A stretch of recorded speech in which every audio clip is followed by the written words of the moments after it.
Namaste and a very warm welcome to another impactful episode of Impact Leaders with Simply Suparnaa. As a cursory, before I bring my very special guest on to the screen and introduce him to you, I'd like to start by invoking the higher power.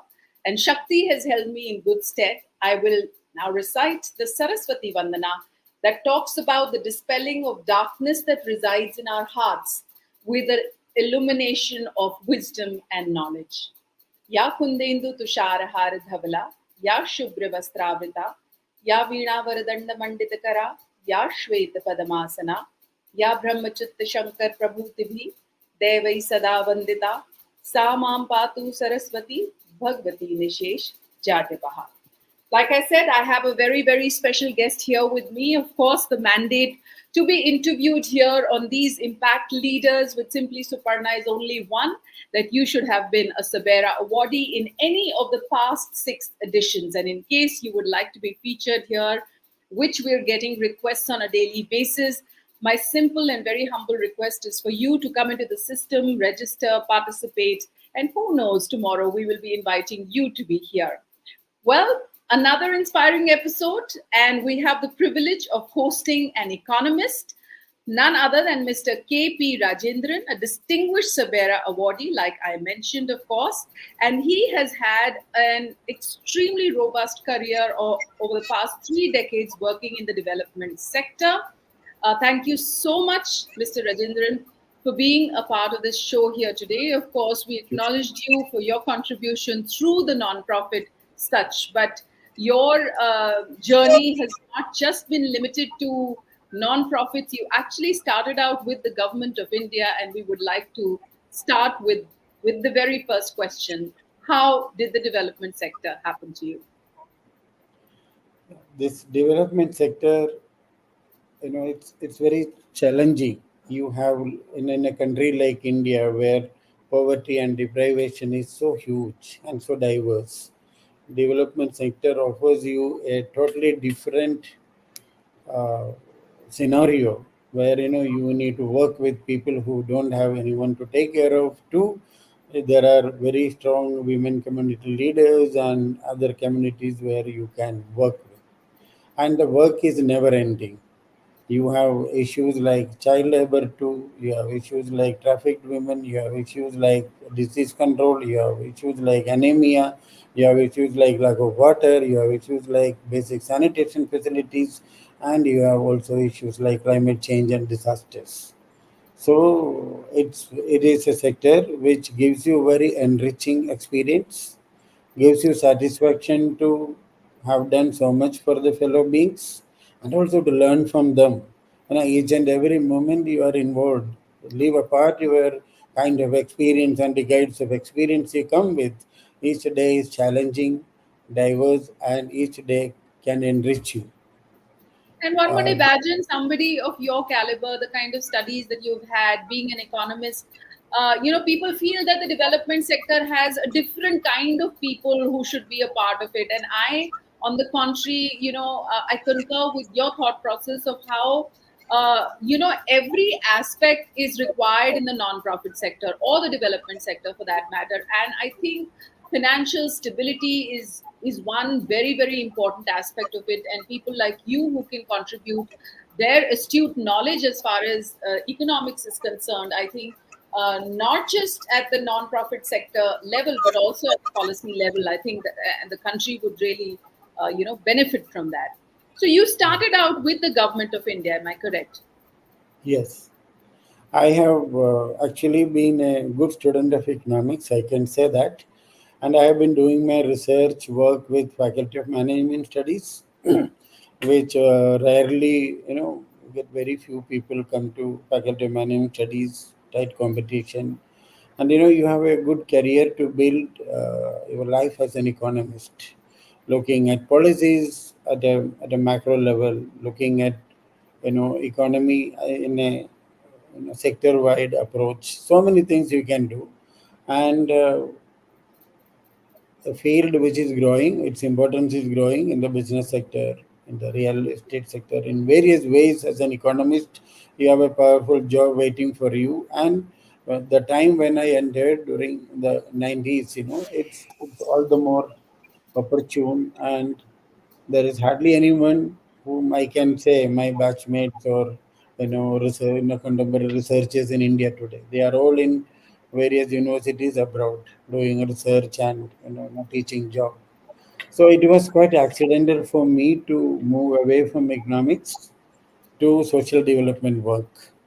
And my work started with looking at health economics and healthcare gaps for particularly people living in the urban shanties or slums at that point in time, both recognized and unrecognized slums in Delhi. So the question, how professionals, I would say there is a huge role, and there is a huge role for professionals to come into this sector and work. And the professionals entry nowadays are increasing. I can see people from IT field, people from management, people from different walks of life with great academics are coming to NGO sector and civil society sector and working, which is much more needed. I can say my entry has been from an economist to working in the social sector has given me a much focused approach to understand people, and in close, my ability to plan, forecast, my ability to think like what will happen to this community in the next 5 years, 10 years, and 15 years. There is a need to look at long range actions. So as an economist coming to this sector, why poor remains poor has been a serious question in my mind.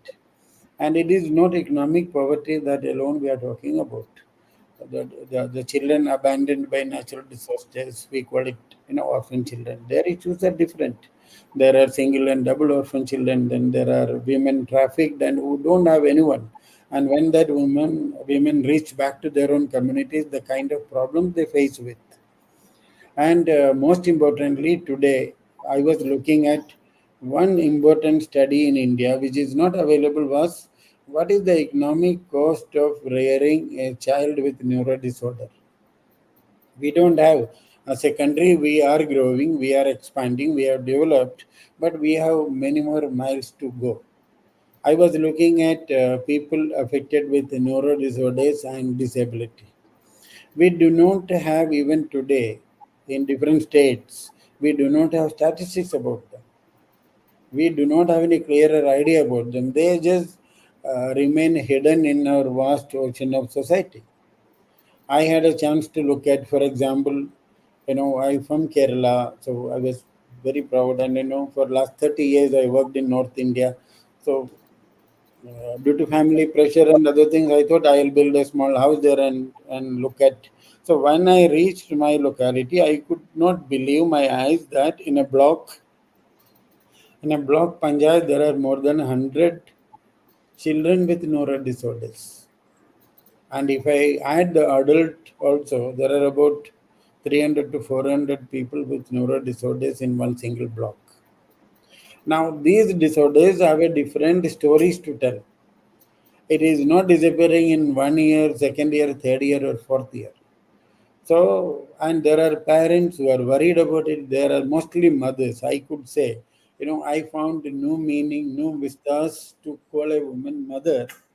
See, for a child, even if a child is autistic, even if the child is having cerebral palsy, the affection with which a mother carries the child from pillar to post, uh, one has to see to believe it. The what we call as mother and the importance of being mother. And we being a recognized, and we being recognized players in the sector, this sector has much to do it.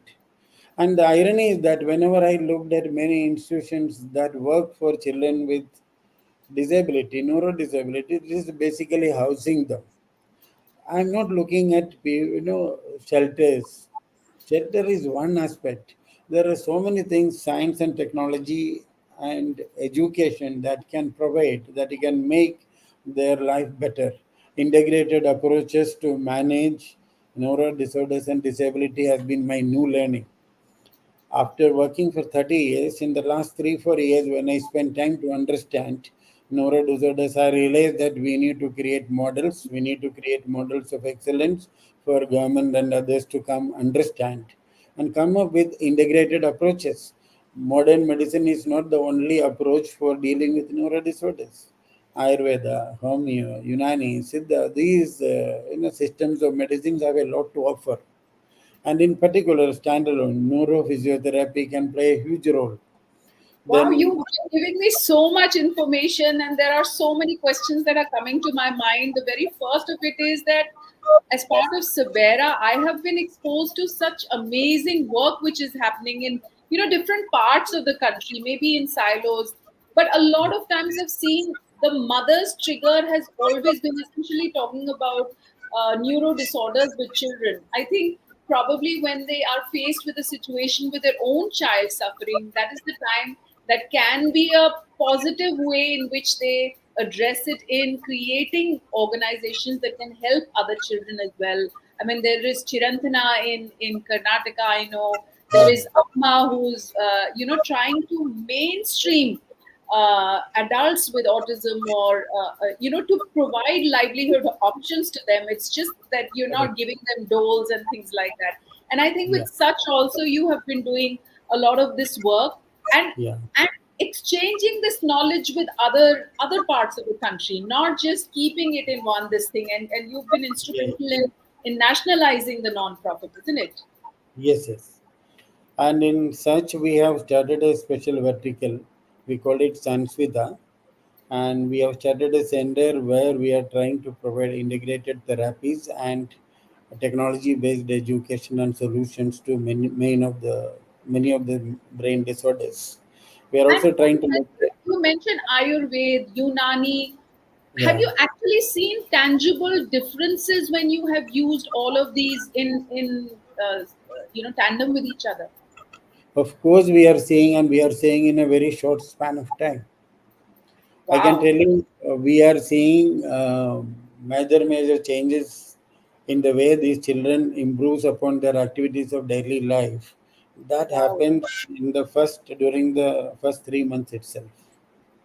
And you would be happy. I will share with you a video on how a small child with neuro disorders comes to a smart board and starts writing and learning.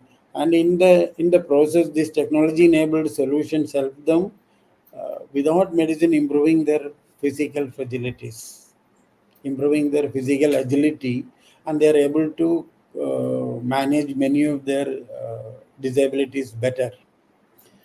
So, virtual rehabilitation therapy, I would say, is one of the other way in which technology can help improve these children's quality of life with smart classes as well as sensory park. Now, what happens is that the enormity of the problem is huge, and I want to show a model where charitable institutions, academic institutions, and policymakers must mandate it for the betterment of these children. They cannot no longer be afforded to be hidden, and should not be a hidden worry of the loving mother. This loving mother also needs care and support from an extended society like us and the government. You can be a dumb witness to it. So that is what we are trying to build a model and offer people solutions. And there are many ways you can actually improve the activities of daily life without much medical intervention, but through therapies. So this is what we are trying to document on a day by day progress and month by month progress and offer to the nation. And if So somebody wants to reach out, someone in the north of the country may want to reach out to such or to experience this, multifaceted way in handling the disorder. How can that person? no, we welcome them to get an exposure to what we do in Kerala. We can also provide them techno managerial support to establish, replicate such models in any place, and we can handhold staff, we can build their capacities. You need to develop that kind of a love and affection for this kind of children with difficulties to help them come out of their difficulties. Like I have doctors who work, who play with them. I have Ayurvedic doctors, I have neuro-physiotherapists who work with them, who play with them, who dedicate their services to them. So these qualities and this commitment we can provide. And it has to be in a much enlivened place. You cannot have these places in a non-ventilated or in a small place. One of the biggest barrier that comes into our way to create a better world for them is space. Now, to minimum, my recommendation is to have a integrated neuro disorder disability center is about 5,000 square feet. It need not be big concrete building, but it has to be something on a lower ground where people can come accessible, and we can provide all that to people, and we will be happy to give them exposure, training, and help them to establish, because this country needs many. We have just one. And I would say, rough estimate, every district of India must have one such center. That means you have a scope to look at least 680, close to 700 such centers in India.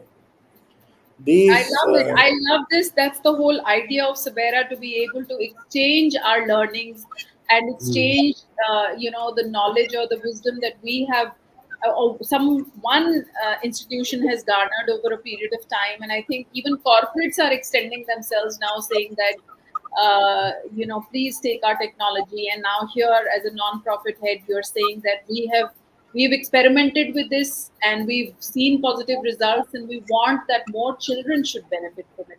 So if anybody wants to reach out to you, how can they do that? they can write to us through our email ID, through website, or through contacts. They can write to us. They can fix time to come. We will arrange for their travel and stay when they come. We can recommend where they could stay, and we will give them an exposure and complete experience of what needs to be created. And I Okay. would like to have more people coming, visiting, and replicating the model. And we can provide them step by step hand holding. We Hmm. can train a batch of human resources that is required for this kind of a work. We Hmm. can train and place them. We can also provide ongoing support. Other than Hmm. that, this is one area. Another interesting area of my work has been working with government schools in Punjab and Meghalaya. Okay. This is Yes. on disability.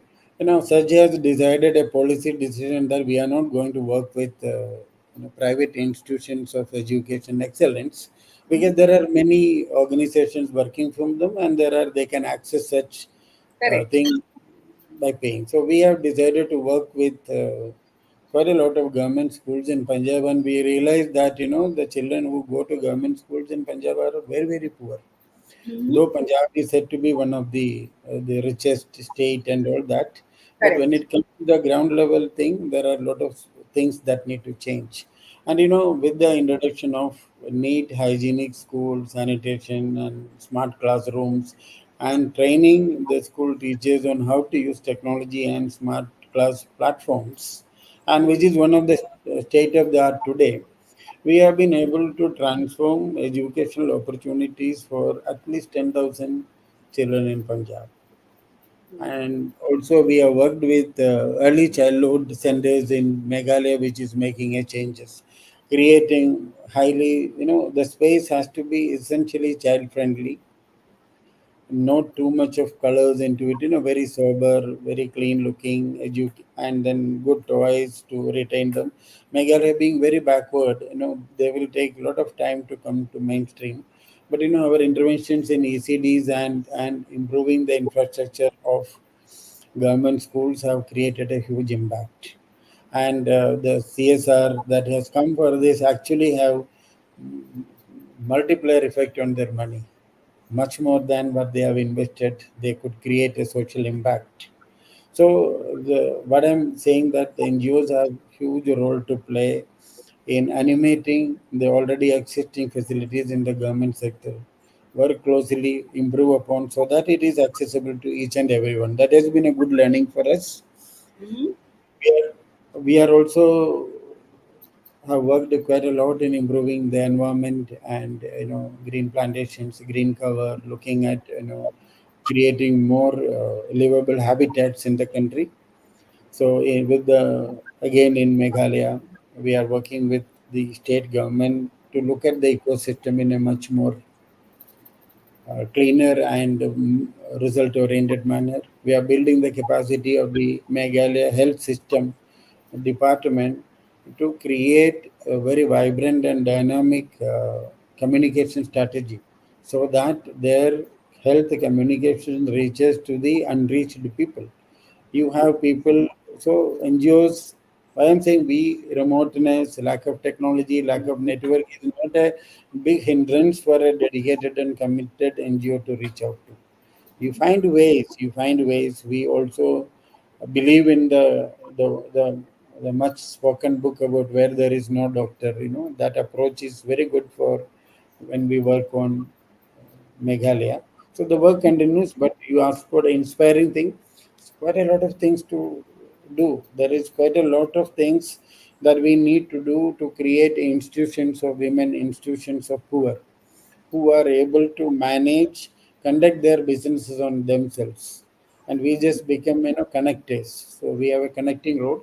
In that way, we have also created many village cooperatives where women have been, privileged with the access to financial inclusion, take up new, widen their livelihood basket, improving from one or two main methods to a multiple methods where that the family income grows. So we have many families who have more than a lakh of rupees or more than that they earn in a year through widening their livelihood baskets. So variety of jobs we Such is involved in a holistic kind of a way. We spoke of course of your very unique model of Sansvitha. I have mentioned such as website so that people yeah, can reach out to you. And right, also you talked about the Northeast and how the interventions there. Plus, I think you also work with women help self help groups yeah, for yeah, financial inclusion, and so there is really a holistic approach to what Such has been doing. yeah. We are very grateful to have your work as part of Sabera. I also want to understand from you how your experience with Sabera was, with the kind of people that were there and the that was acknowledged. It's quite amazing how a channel like you or a platform like yours is very valuable for us because the space with media that the NGO sector has is limited and it's shrinking. And here is one you coming. We were so happy to have been connected with you, and we often see through your platforms and your communications how you reach out to NGOs and bring their work to see the world. Like so, this is an invaluable platform, and what you are doing and how you are managing to do so much with such a small team is also amazing. And how you work being an independent day also you scheduled you this interview with me, that shows how day in and out you work and your team is geared up, very pleasant communicating with your team members, so humble, and they're very responsive. Within 5 minutes to 10 minutes a response is received if a communication is raised. So this platform you need to bring it to much more wider way. I hope it grows into a alternative media for social sector. Absolutely. That is Yeah, the intent. Thank you so much for doing the work that you're doing. As a parting yeah. note for any aspiring, young individuals who I feel now are extremely responsible and are interested to be in the development sector, is Yes, there yes. any parting thought that you would like to share? See the Indian landscape, the volunteer, the civil society landscape has changed. From we are no longer a civil society sector that depends upon foreign grants, and there Correct. are very harmful today. Whatever Correct. policy is right or wrong, but the opportunity to work, create, innovate is unlimited. The only thing is that you need to have an young team, result oriented team that sticks to the task. And today, if you look at, I'm the oldest in my organization, and we have a array of young minds from a variety of schools who have worked internationally, who have come gold medalist from so and so universities. The only challenge is to keep their economic expectations matching is always a challenge for civil society sector. But I would say any good leadership would see that, paying them enough and motivating them enough actually creates a lot of good multiplier effect. So I would say that more today. Last week I was interacting with then people who have been highly creative, young media people. They said we want to do a film, we want to do a documentary on, we can give voluntarily time. So NGOs have a good, vibrant ecosystem now. They can draw upon young talents as Indians, young talent as entrepreneurs. I would say, we have created one of the best e-commerce platform for poor, only with the support of young minds, volunteers, and people, technique, IT people who have worked with us. We have created an IT platform where, products from Meghalaya directly marketed to anywhere in India. So Correct. giving that barrier-free access for market is important. It is not enough, because today we also live in an increasingly commercialized world where your money power shows your marketing power. Correct. So I let me connect your media thing. If you emerge as a alternative media for civil society sector, lot of innovations and business ventures promoted by civil society sector could be showcased here, Correct. because the advertisement cost is very high, and Correct. the existing commercial platform, whether you take it as Amazon, Flipkart, or anything, these are completely not useful for poor at all, because the margin that they take is about 55% of your MRP, Correct. and you can't terribly price such nice products. Correct. So there is a huge to talk about it, and I would say on a different platform when you emerge, and I sincerely wish Sabera emerges as a very strong, vibrant social media platform for NGO sector. We would be delighted to participate, collaborate, and contribute in whatever way we can make that. But I'm telling you, I'm very optimistic that the young generation has a lot of talent. They are keen to work with this sector is the most important thing. If we are good, the one who are going to come would be better than us, and they would be the best. Thank you so much for being an inspirational figure, Mr. Yeah. Rajendran, and we are very grateful for the work that Such is doing under your leadership. We Thank you. hope to continue to recognize your work through the platform of Sabera and hopefully also become a marketplace, like you suggested, for the Yeah, civil society at large. Thank you definitely. so much. That's not a bad word, marketplace. I sincerely mean it. Market is not bad, and if you become an affordable marketplace for social development community to come and articulate and people and publish their views, and there are so many things that need to come to the daylight of the society. People don't see actually what is happening behind.